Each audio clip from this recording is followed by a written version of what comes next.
Kot minister za zdravje prisegate na dialog in s tem dialogom mislite, vsaj tako ste zagotovili, tudi na dialog s civilno družbo, s pacienti, z zastopniki pacientov. V imenu zdravstvenega portala sem vam danes predala knjigo, v kateri so zbrane pobude za ukrepanje, se pravi nekakšen simbolični apel za sprejetje ukrepov, ki bodo v dobro vseh, ki bodo šli v meri izboljšav na področju zdravstva.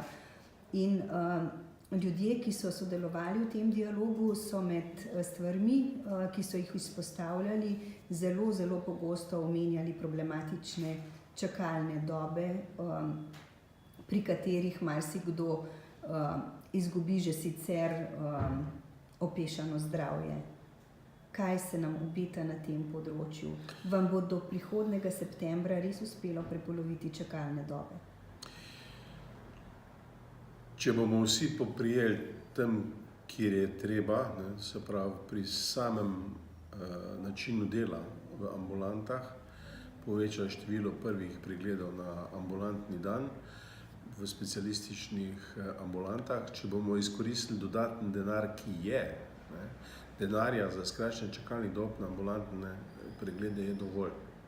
Lahko jih spravimo na nič. Bo pa potrebno verjetno malo več delati ali pa malo drugače delati. Meni se zdi, da čakalne dobe do sedaj niso bile dovolj v fokusu predvsem izvajalcev.